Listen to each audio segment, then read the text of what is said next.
2024 was a very interesting year for movies. Superhero movies were mostly on the downturn, while horror movies were mostly on the upturn. A movie about tennis and threesomes shocked everyone by how amazing it wound up being. And we got two, count 'em, two Tyler Perry movies within just a few months. It's challenging to sum up a year's worth of cinema in two short lists, but I'm going to try anyway. As always, if there's a movie you think should have been here, it's entirely possible I just haven't seen it. Comment below what you think should have been on the list. Also, don't forget to subscribe, like, comment, all that good stuff. With that, here are the top 5 best and worst movies of 2024. As always, I like to end on a good note, so we're going to start with the worst. Number 5. Madam Web. In 2024, Sony dropped 3 of these Spider-Man-less Spider-Man movies that no one ever wanted or asked for, and somehow I wound up seeing all 3 of them. And if you ask me, Madam Web was the worst one. Venom 3 was pretty dumb, and Kraven was extremely mid. The Kravenov hit failed. All of our guys are dead.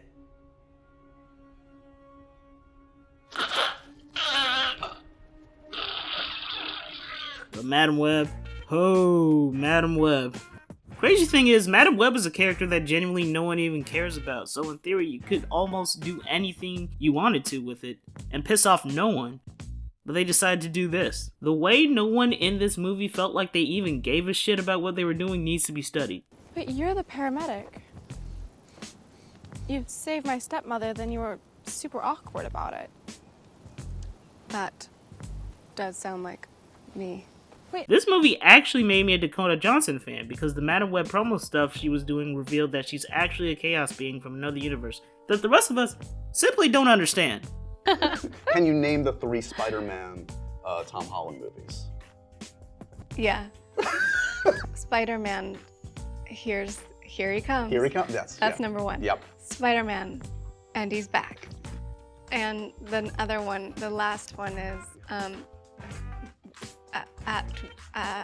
the Goblet of Spider-Man. I already did a blurb on this, so if you want to hear me go a little more in depth on this masterpiece, definitely go watch that. I'm also still planning on doing a longer solo Madam Web review too. Trust me, it deserves it. Let's go.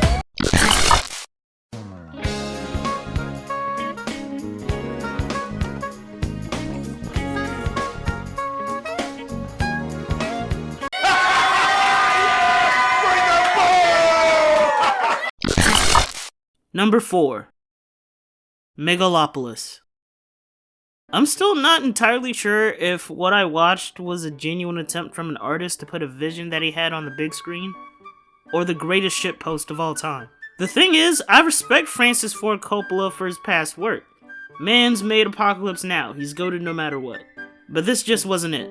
I get it, he's making a commentary on modern American culture and using a weird, modernized version of Rome as a metaphor for it, but it just never comes together properly. The pacing is off, the performances are off, the effects are done with really bad AI. The movie itself is constantly moving and never even gives you time to actually care about what's going on, or even any of the characters. You're anal as hell. I, on the other hand, am oral as hell. What I like are those little hot dogs wrapped in the pastry. I think I can't remember the name of them right now. Pigs in a blanket, that's what they're called. Really, the Nobel Prize should be for the person who invented those. Which way did Huey go? That way. Well, let's all go this way then. Pick up my hat. Pick up my hat. Pick up my hat. What do you think of this boner I got? Caesar Catalina! You shut the fuck up! And it's about a super special architect named Caesar who wants to build a utopia out of material called Megalon. Okay. But mean old Gus Fring won't let him because he hates him. And then Caesar dates Gus Fring's daughter, and Aubrey Plaza wants his grandpa's money, and at some point, John Voight shoots her with a boner arrow. What do you think of this boner I got? It sounds like I'm just making shit up as I go along, but all this stuff really happens.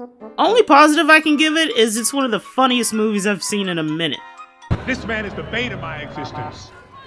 I want him out of my life. Yes. He actually made sure I was here on time. He drops you off? This shit probably goes hard off an edible.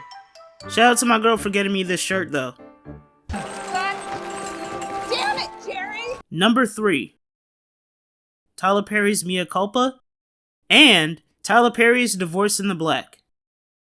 Low-key, I can't believe I've gone this long without talking about a Tyler Perry movie on this channel. And now I get to talk about 2. Yay! Thought about killing myself.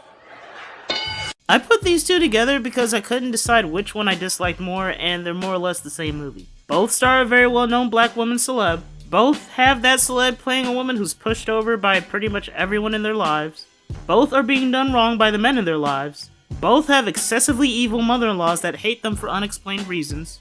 The only real difference is Mea Culpa has one of the wackest scenes I've ever seen in my life. They start fucking, it was gross. Nigga, who the fuck has sex covered in paint? In Mea Culpa, Kelly Rowland has to be the defense attorney for the most guilty-looking innocent nigga in movie history. Coffee?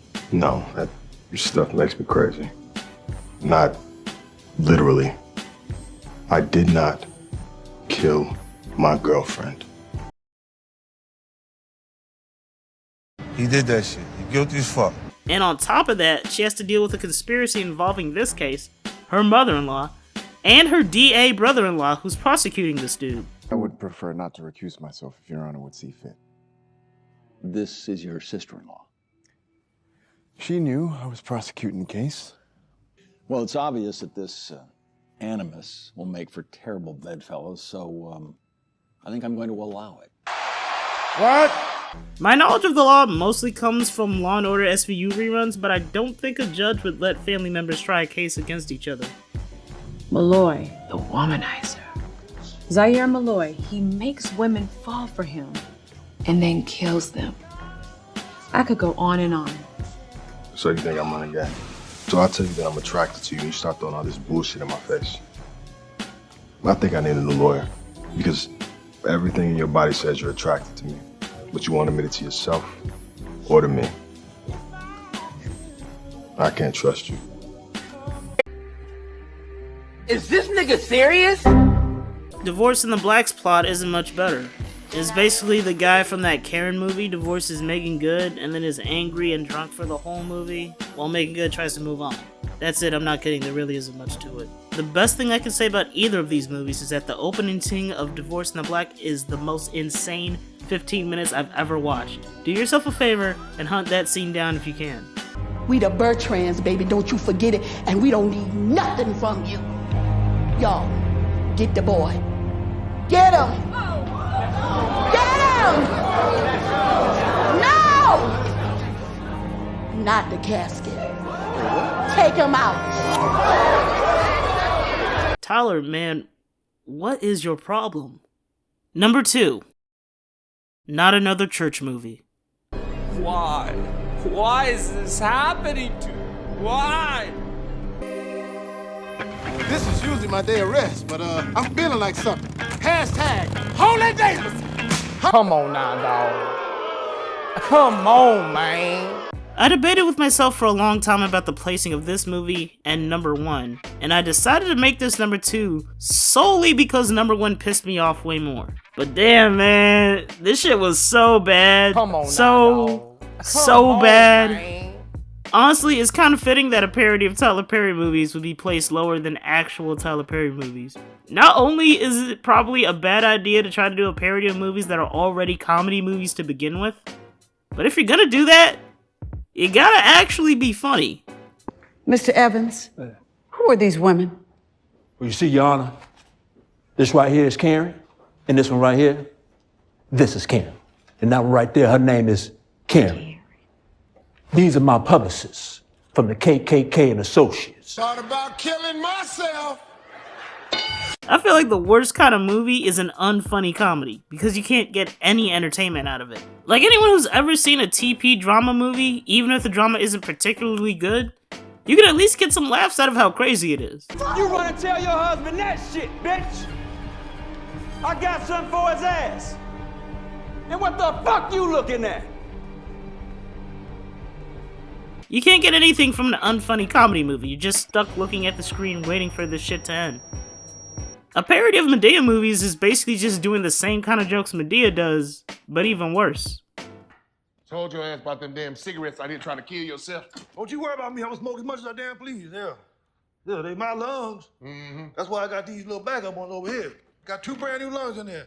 I used to have a lamb's heart somewhere, but I can't seem to locate it nowhere. Ooh, I swear you the nastiest. Ooh, you just the nastiest thing I ever seen. I don't know why the hell I let you live with me. I don't know why. Who you think you don't get my money when I'm gone? Come on now, dog. Come on, man. This shit is shot like a porn parody or something. The most shocking thing about this movie is the amount of notable people in it. Kyla Pratt, Tisha Campbell, Vivica A. Fox, Lamorne Morris, Mickey Rourke, Jamie Foxx? Jamie Foxx is in this? Maybe he was cloned. Did they owe the director a favor or something? Look at these effects, man. I'm about to fucking crash out. You can see the reflection of someone's garage in the side mirror of Jamie Foxx's motorcycle. How the fuck does this even happen, bro? Like, come on, man. How do you have Jamie Foxx in your movie and he's not funny at all? Jamie Foxx as God should write itself. Y'all better have something good for me. Cause you know what, that's right. Is that what this is about? Huh? Pitch me over some unanswered prayers? It's the HD. Taylor, Harry, how am I doing? Oh my God. Oh my God. Very perceptive, my son. Oh my God. Oh my Bro, God. Oh my God. Relax. Dude, chill out. Are you really God? Don't tell me you was expecting Jim Carrey or something. Well, Morgan Freeman, actually, you know, he playing all the pictures. Morgan Freeman? Man, I ain't no Morgan Freeman. Matter of fact, y'all listen to these names of these characters. Oprah Winfall, Mo Hims, Ma Dude, Tyler Ferry, Tyler Ferry. Is that Counselor Ferry? It's actually pronounced Harry, Taylor Harry. The P is silent. Got that, Mary? Yes, Your Honor. His P don't work. God, forgive me. You know what? Maybe this movie did make me angry. Oh well, I'm not changing it. It's still appropriately number 2. What's up, Calvin? What I tell you about hustling in this alley? Yo, this my alley, homeboy. I do what I want. Oh yeah, that's right.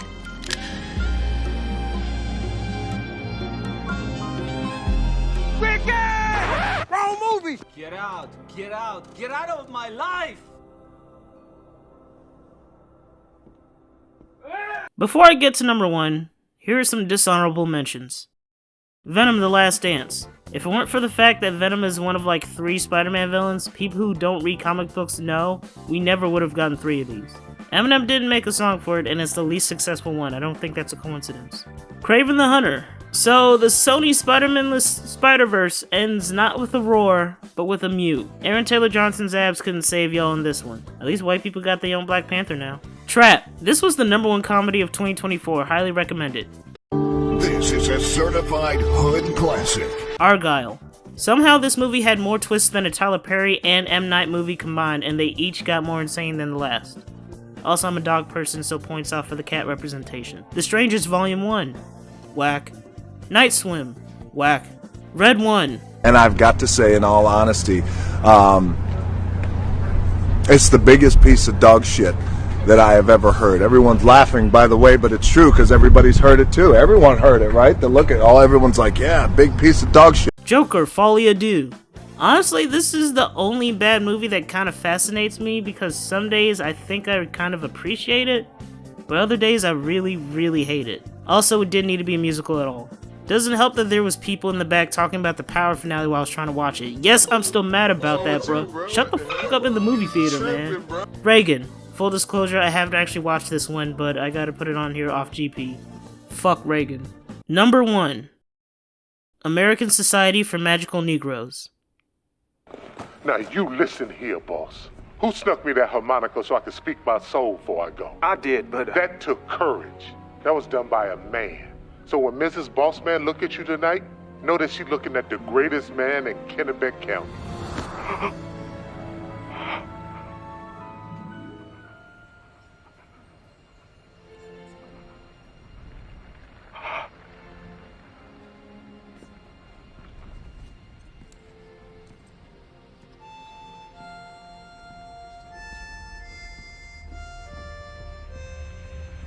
Yeah, this one really, really pissed me off.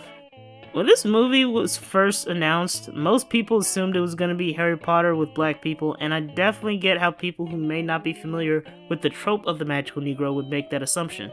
In case you don't know, the magical Negro trope is that in one black person in a movie mostly about white people who mainly exist to improve the lives of said white people, and has no real character or motivation outside of that. Zippity-doo-dah, zippity-yay. Most of the time, we don't even find out if this black character even has friends or family. You know, characters like John Coffey in The Green Mile, Dick from The Shining, or Will Smith in The Legend of Bagger Vance. Do y'all remember Bagger Vance? Will Smith was helping dude get better at golf or something? Y'all remember Bagger Vance? Man, you're so old. Where's your wife? Go home to your family, dude. Anyway, when I first heard about the movie, I thought this would be a really dope way to satirize that dumbass trope and make a really good commentary on it. Then the trailer dropped. Your first client is a Jason Munn. His morale is far too low. Hey. Hey. I'm Lizzie. Nice to meet you. Nice to meet you. She's great. Yeah, she's cool. You kidding? Come on, man. She's smart and funny. I know what you were doing going on about her. You're trying to set us up. No, that's not what I was doing. You cannot have a relationship with Lizzie now. Because if you don't put Jason first, everyone's magic will fail. Nigga, you mean to tell me they made this a romantic comedy? Why would you waste this premise on that? No one wanted to see this. And you know what? Fine. It could have been a rom-com and still somehow been good, but even the romance part was ass. These people had no chemistry whatsoever. In fact, I was actively rooting against them. I didn't want them to get together at all. It's really good. It's a shambles. It's terrible. I feel like if I squint, I can totally see the Chrysler Building. Oh. It's supposed to be the Empire State Building. That's what I said, the Empire That's not State what you Building. said. Yes, it is. You didn't No. hear me.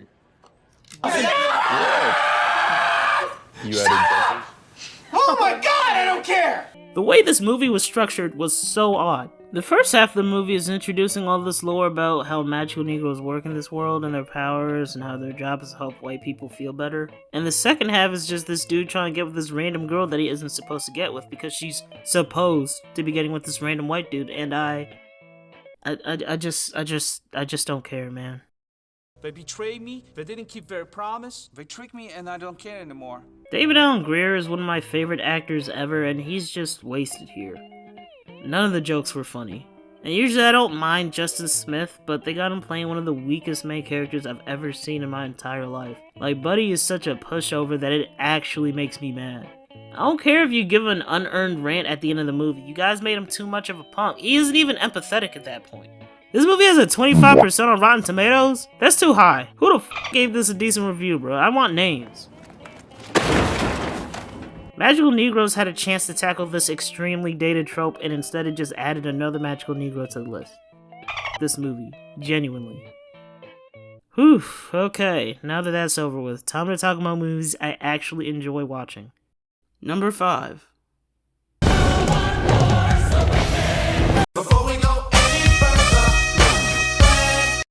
This was the only movie I saw multiple times in the theater in 2024.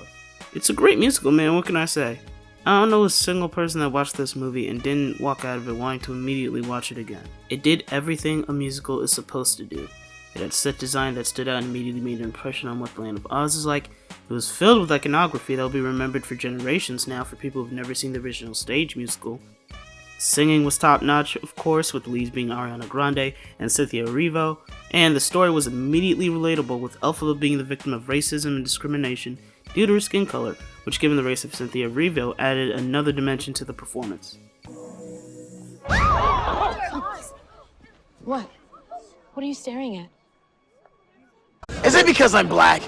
You know, it really speaks to the quality of the story of The Wizard of Oz that it's been able to last so long with so many variations and spin-offs in the public ether. Matter of fact, I love this movie so much, I legit went out and bought the book the musical is based on. My only real issue with the movie is that they really should have turned the saturation way up. This is kind of a problem with movies these days in general, but a lot of them just don't feel like they have enough color. Everything feels muted and pastel-y. You'd think if any movie would have colors that really pop on the screen, it would have been this one. Also, some of the sing-talky songs weren't great. Many years I have waited for a gift like yours to appear. Why, I predict the wizard might make you his magic grand vizier. The wizard? Anyway, can't wait for the sequel, which is called Wicked for Good instead of Wicked Part 2, despite the movie being called Wicked Part 1, but only in the movie and not in the marketing, which is just called Wicked. Okay. I'm like, hey, what's up? Since your pretty ass and as you came in the door, I just wanna chill about the circle. Number 4. Honora. Okay. I know what you might be thinking. Oh, this freaky frog put the movie about the sex worker on his top 5 best list. Look, man, this movie is about a lot more than just sex work. For one, it's shockingly hilarious and equally sad and touching in some parts. The movie is about an exotic dancer named Annie who falls in love with a Russian guy named Vanya with mysterious familial connections, who gets in a little trouble when they have a whirlwind relationship and a Vegas marriage, which leads to Vanya going missing and the men in charge of watching him, along with Annie having to travel all over Brooklyn trying to find him. My intro to Mikey Madison was Scream 5, and she was really good there, but this was really her coming out party, and she did a great job as a young leading lady. Everyone in the cast did a great job, but she is very obviously the standout here. Suka. Shluha? Your mother is a f***ing shluha. Who the f*** is this guy? 10 minutes, you hear me? In 10 minutes, both of you are coming with me down to the city hall. We're gonna annul this marriage. You hear me? This marriage is gonna be annulled. Oh, I am not going to f***ing anywhere. We are not getting a divorce because you tell us to. Go f*** yourself. Me go f*** myself, me f*** myself, you go f*** yourself and your f***ing mother.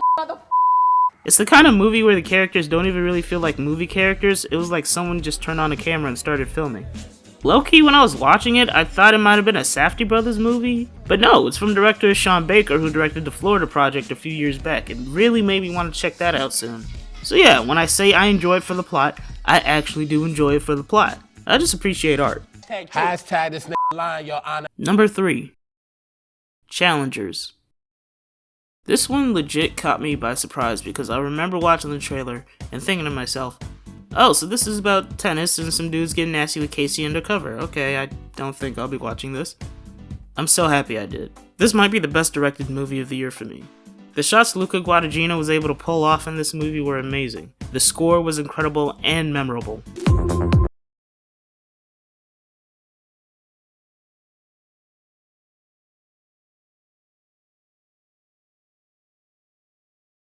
On top of that, it's just a great character study about 3 extremely flawed people who all want to be the best tennis player in the world, and how these 2 dudes clearly want to smash.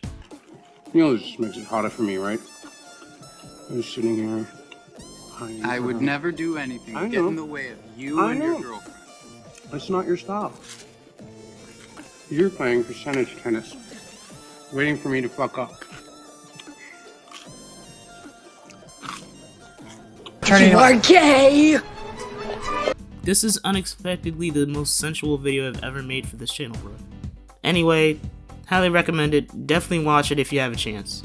You are gay! Number 2. Monkey Man. I don't know if I've said it before, but I'm actually not really into action movies like that. They all seem very samey to me, you know, some stoic, usually white guy is wronged in some manner by some foreign white guys, or some non-white guys. Violence and mayhem commence. He gets the girl, rinse and repeat. Me personally, the way for an action movie to really catch my attention is through some impressive direction, amazing fight choreography, and some personality helps too. You're gonna have to do more than set off some explosions to impress me. Monkey Man did all this and more.